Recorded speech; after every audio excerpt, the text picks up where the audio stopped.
ಕರ್ನಾಟಕ ಕಾವಲು ಪಡೆ ವತಿಯಿಂದ 70ನೇ ಕನ್ನಡ ರಾಜ್ಯೋತ್ಸವದ ಅಂಗವಾಗಿ ಗುಂಡ್ಲುಪೇಟೆ ಪಟ್ಟಣದ ಪುರಸಭೆಯ ಆವರಣದಲ್ಲಿ ಇಂದು ಬೆಳಗಿನ ಜಾವ 6 ಗಂಟೆಗೆ ಪೌರ ಕಾರ್ಮಿಕರಿಗೆ ಸಿಹಿಯನ್ನು ವಿತರಿಸುವ ಮುಖಾಂತರ ಪೌರ ಕಾರ್ಮಿಕರೊಂದಿಗೆ 30ನೇ ದಿನದ ಕನ್ನಡ ಹಬ್ಬವನ್ನು ಆಚರಿಸಲಾಯಿತು. ಈ ಒಂದು ಶುಭ ಸಂದರ್ಭದಲ್ಲಿ ಕಾವಲು ಪಡೆಯ ತಾಲೂಕು ಅಧ್ಯಕ್ಷರಾದಂತಹ ಎ ಅಬ್ದುಲ್ ಮಾಲಿಕ್ ಮಾತನಾಡಿ, ಪೌರ ಕಾರ್ಮಿಕರು ಸ್ವಚ್ಛತಾ ಸೇನಾನಿಗಳು, ಅವರಿಗೆ ಗೌರವದಿಂದ ಕಾಣಬೇಕು ಅಂತ ತಿಳಿಸುವ ಮೂಲಕ ಎಲ್ಲರಿಗೂ ಶುಭ ಕೋರಿದರು. ಇದೇ ವೇಳೆ ಮೇಸ್ತಿ ಮೂರ್ತಿ ಮಾತನಾಡಿ ಕಾವಲು ಪಡೆಯ ಕಾರ್ಯವೈಖರಿಗೆ ಮೆಚ್ಚುಗೆಯನ್ನು ವ್ಯಕ್ತಪಡಿಸಿದರು. ಈ ವೇಳೆ ಜಿಲ್ಲಾ ಕಾರ್ಯಾಧ್ಯಕ್ಷರಾದಂತಹ ಅಬ್ದುಲ್ ರಶೀದ್ ಮಾತನಾಡಿದರು. ಟೌನ್ ಸಂಚಾಲಕರಾದಂತಹ ಮಿಮಿಕ್ರಿ ರಾಜು ಸೇರಿದಂತೆ ಪೌರ ಕಾರ್ಮಿಕರು ಹಾಜರಿದ್ದರು.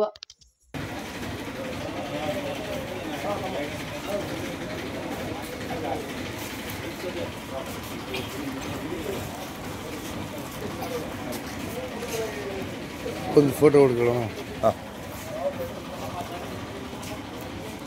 ಇಲ್ಲಿ ನಿಂತ್ಕಡ ಅಲ್ಲಿ ನಿಂತ್ಕೊಂಡಿದೆ ಸಾಕು. ನಿಂತ್ಕಪ್ಪ, ನಿಂತ್ಕೊಳ್ಳಿ, ಬರೋದ ಫೋಟೋ ಹೊಡಿತೀನಿ.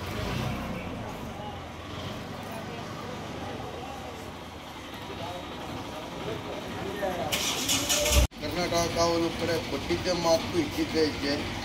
ವಿಶೇಷ ಏನಪ್ಪ ಅಂದರೆ ಈ ನವೆಂಬರ್ ಬಂದು 30 ದಿನ ತುಂಬ ಅಚ್ಚುಕಟ್ಟಾಗಿ ತುಂಬ ಪ್ರೀತಿಯಾಗಿ ಕಾರ್ಯಕ್ರಮ ಹಮ್ಮಿಕೊಂಡಿದ್ದೇವೆ. ಇಂದು ಮುಕ್ತಾಯ ಆಯ್ತಿದೆ. ಮುಂದಿನ ನವೆಂಬರು ಬರೋ ವರ್ಷ ಗಂಟನೂ ಮಾಡ್ತೀವಂತ ಆ ತಾಯಿ ಭುವನೇಶ್ವರಿ ನಮಗೆ ಶಕ್ತಿ ಕೊಟ್ಟರೆ ಖಂಡಿತ ನಾವು ನಮ್ಮ ಟೀಮೊಂದಿಗೆ ನಾವು ಮಾಡ್ತೀವಂತ ನನ್ನೊಂದೆರಡು ಮಾತು ಮುಗಿಸ್ತಾ ಇದ್ದೀನಿ. ಎಲ್ಲರಿಗೂ ಒಳ್ಳೆಯದಾಗಲಿ. ಜೈ ಭುವನೇಶ್ವರಿ.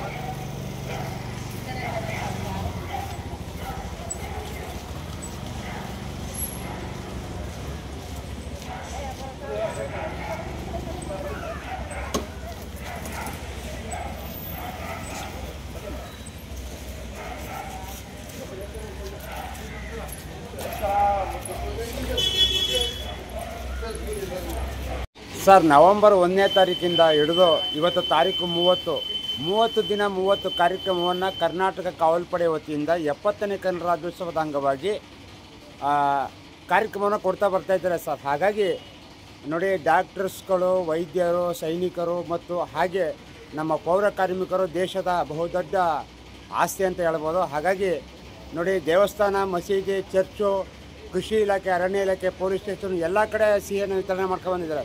ಇವತ್ತು ಪೌರ ಕಾರ್ಮಿಕರಿಗೆ ಸಿಹಿಯನ್ನು ವಿತರಣೆ ಮಾಡೋದಕ್ಕೆ ಬಂದಿದ್ದಾರೆ. ಹಾಗಾಗಿ ಕಾವಲು ಪಡೆಯ ಕಾರ್ಯವೈಖರಿಯ ಕುರಿತು ತಮ್ಮ ಒಂದು ಅಭಿನಂದನಾ ನುಡಿಗಳು ಸರ್. ನಮ್ಮ ಸಂಘದ ಬಗ್ಗೆ, ಆಮೇಲೆ ನಮ್ಮ ಎಲ್ಲ ಪೌರ ಕಾರ್ಮಿಕರ ಮೇಲೆ ನುಡಿಗಳ ನಂಬಿಕೆ ಮೇಲೆ ಅಣ್ಣ, ನೀವು ಮಾಡ್ತಿರೋ ಕಾರ್ಯಕ್ರಮಗಳು ಕುರಿತು ನಮಗೆ ಹೆಮ್ಮಾಗಿದೆ. ಎಲ್ಲ ಕಡೆಯೂ ನಿಮ್ಮದು ಒಳ್ಳೆ ಕಾಮೆಂಟ್ಗಳು, ಒಳ್ಳೆ ಹೆಸರು ಬರ್ತಿದೆ.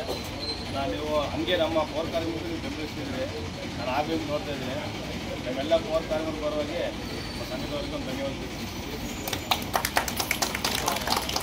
ಇವತ್ತು ಪೌರ ಕಾರ್ಮಿಕರಿಗೆ ಸಿಹಿಯನ್ನು ವಿತರಣೆ ಮಾಡೋದಕ್ಕೆ ಬಂದಿದ್ದೀರಿ ಸರ್. ಹಾಗಾಗಿ ನೋಡಿ, ನಿರಂತರವಾಗಿ 1ನೇ ತಾರೀಕಿಂದ ಹಿಡಿದು 30ನೇ ತಾರೀಕುವರೆಗೂ ಕೂಡ ಹಲವಾರು ಕಡೆ ಸಿಹಿಯನ್ನು ವಿತರಣೆ ಮಾಡಿದಿರಿ.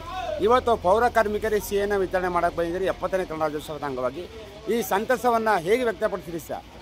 ಆತ್ಮೀಯ ಕನ್ನಡದ ವರ್ಷಗಳೇ, 70ನೇ ಕನ್ನಡ ರಾಜ್ಯೋತ್ಸವ ಹಾಗೂ ಕಾವಲು ಪಡೆ 15ನೇ ವರ್ಷದ ವಾರ್ಷಿಕೋತ್ಸವ. ವಿಶೇಷ ಏನಪ್ಪ ಅಂತಂದರೆ ನಮ್ಮ ನಾಡಗೀತೆಗೆ 100ರ ಸಂಭ್ರಮ. ಹಾಗಾಗಿ ಈ ವರ್ಷ ವಿಶೇಷವಾಗಿ ವಿಭಿನ್ನವಾಗಿ ಒಂದೊಂದು ರೀತಿಯಲ್ಲಿ ಎಲ್ಲ ಇಲಾಖೆಯೊಂದಿಗೆ, ಶ್ರಮಿಕರೊಂದಿಗೆ, ಕಟ್ಟಡ ಕಾರ್ಮಿಕರೊಂದಿಗೆ, ಚಾಲಕರೊಂದಿಗೆ ಎಲ್ಲರೊಂದಿಗೂ ಕೂಡ ನಾವು ಈ ಒಂದು ಸಿಹಿಯನ್ನು ವಿತರಿಸುವ ಮೂಲಕ ಸಂತೋಷವನ್ನು ಹಂಚಿಕೊಳ್ಳಬೇಕು ಅನ್ನೋ ನಿಟ್ಟಿನಲ್ಲಿ ಕಾರ್ಯಕ್ರಮಗಳನ್ನು ಮಾಡ್ತಾಯಿದ್ದೇವೆ. ಹಾಗಾಗಿ ಇವತ್ತು ಕೊನೆ ದಿನ 30ನೇ ತಾರೀಕು ಪೌರ ಕಾರ್ಮಿಕರೊಂದಿಗೆ, ಯಾಕಂದರೆ ಪೌರ ಕಾರ್ಮಿಕರು ಇಲ್ಲ ಅಂದರೆ ಯಾರೂ ಇಲ್ಲ ಇವತ್ತು. ಯಾಕಂದರೆ ಸ್ವಚ್ಛತಾ ಸೇನಾನಿಗಳು ಇವರು. ಈ ದೇಶದಲ್ಲಿ, ಈ ಪ್ರಪಂಚದಲ್ಲಿ ಮೊದಲನೇ ಬಾರಿ ನೆನೆಸ್ಕೋಬೇಕಾದ ಯಾರಂದರೆ ನಮ್ಮ ಸ್ವಚ್ಛತಾ ಸೇನಾನಿ ಪೌರ ಕಾರ್ಮಿಕರಿಗೆ. ಯಾಕಂದರೆ ಇವತ್ತು ನಾವು ಬೆಳಗ್ಗೆ ಸ್ವಚ್ಛತೆ ಇದ್ರೇ ನಾವು ಹೊರಗಡೆ ಬರಬೇಕು ಅಂದರೆ ಅವ್ರು 4 ದಿನ ಇಲ್ಲ ಅಂದರೆ ಎಲ್ಲರೂ ಅಧೋಗತಿ ಆಗೋಗ್ತಾರೆ. ಹಾಗಾಗಿ ಇವತ್ತು ಅವ್ರನ್ನೂ ಕೂಡ ಗೌರವಿಸೋ ನಿಟ್ಟಿನಲ್ಲಿ ಈ ಒಂದು ಕಾರ್ಯಕ್ರಮ ಹಮ್ಮಿಕೊಂಡಿದ್ದೇವೆ. ಎಲ್ಲರೂ ಎಲ್ಲಾದರೂ ಇರಿ, ಹೇಗಾದರೂ ಇರಿ, ಎಲ್ಲಿಗೂ ಕನ್ನಡವಾಗಿರಿ ಹೇಳ್ತಾ ಸಿರಿಗನ್ನಡಂ ಗೆಲ್ಗೆ ಸಿರಿಗನ್ನಡಂ ಬಾಳ್ಗೆ ಹೇಳ್ತಾ ನಾನು ಮಾತನಾಡ್ತಾ ಇದ್ದೀನಿ. ಜೈ ಕನ್ನಡ.